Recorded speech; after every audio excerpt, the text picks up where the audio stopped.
विश्रांतीनंतर आपलं स्वागत. वळूया पुढील बातम्यांकडे. राज्यात आमिष दाखवून दिशाभूल करून किंवा बळजबरीनं होणाऱ्या धर्मांतराच्या घटनांना वेसण घालण्यासाठी राज्य सरकारनं आज विधानसभेत महाराष्ट्र धर्मस्वातंत्र्य विधेयक 2026 सादर केलं. या प्रस्तावित कायद्यानुसार बेकायदेशीर धर्मांतर प्रकरणी दोषीस 7 वर्षांपर्यंत कारावास आणि 5 लाख रुपयांपर्यंतच्या दंडाची कठोर तरतूद करण्यात आली आहे. गृहराज्यमंत्री पंकज भोयर यांनी हे विधेयक सभागृहात मांडलं. पुढील आठवड्यात या विधेयकावर चर्चा होणं अपेक्षित आहे.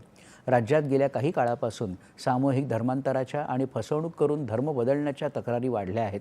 या पार्श्वभूमीवर राज्याची सार्वजनिक सुव्यवस्था आणि सामाजिक सलोखा कायम राखण्यासाठी विद्यमान कायदे पुरेसे नाहीत, अशा ह्यापूर्वीच्या अधिवेशनात सदस्यांच्या तक्रारी होत्या. त्यानंतर सरकारनं हा नवा कायदा आणण्याचा निर्णय घेतला आहे. पूर्व प्राथमिक शिक्षण देणाऱ्या सर्व खाजगी केंद्रांची नोंदणी ही अनिवार्य करण्यासाठी एक अधिनियम तयार करण्यात येत आहे. त्यासाठी एक सक्षम प्राधिकरण देखील तयार करण्यात येणार आहे आणि एक नोंदणी पोर्टल तयार करून त्याद्वारे नोंदणी करण्यात येईल, अशी माहिती शालेय शिक्षण मंत्री दादा भुसे यांनी आज विधानसभेत दिली. या संपूर्ण प्रस्तावावर विधी आणि न्याय विभागाचं मत घेण्यात येत आहे. त्यात शुल्क किती असावं, शिक्षकांची शैक्षणिक अर्हता, विद्यार्थ्यांसाठी सुविधा, शिक्षण पद्धती आदी बाबींबाबत माहिती देण्यात येईल, असंही मंत्र्यांनी सांगितलं. शासनाकडून महाविद्यालयीन विद्यार्थिनींसाठी शैक्षणिक शुल्क प्रतिपूर्ती होण्यासाठी होणारा विलंब टाळण्यासाठी आता वित्तीय संस्थांशी करार करण्यात येणार आहे, अशी माहिती उच्च आणि तंत्रशिक्षण मंत्री चंद्रकांत पाटील यांनी सभागृहात दिली. हे शुल्क सर्व संबंधित महाविद्यालयाला सरकारनं उशिरा दिल्यामुळे विद्यार्थिनींकडून आधीच हे शुल्क आकारलं जातं. हे टाळण्यासाठी वित्तीय संस्थांकडून कर्ज स्वरूपात ते उपलब्ध करून ती रक्कम सरकार त्यांना देईल, अशी माहिती देखील मंत्री पाटील यांनी दिली.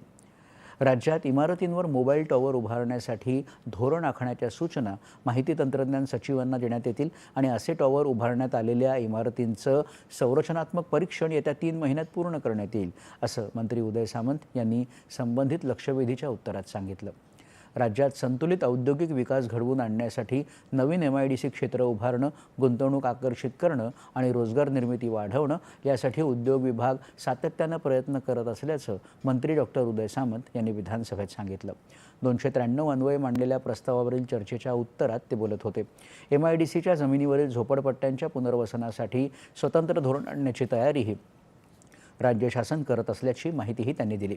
बृहन्मुंबई महानगरपालिकेच्या मुदत ठेवी सुरक्षित असून विकास कामांसाठी निधीचा योग्य वापर केला जातो आहे, असं सांगत मुंबईत करण्यात आलेल्या विकास कामांची यादीच त्यांनी यावेळी दिली. अनुसूचित जाती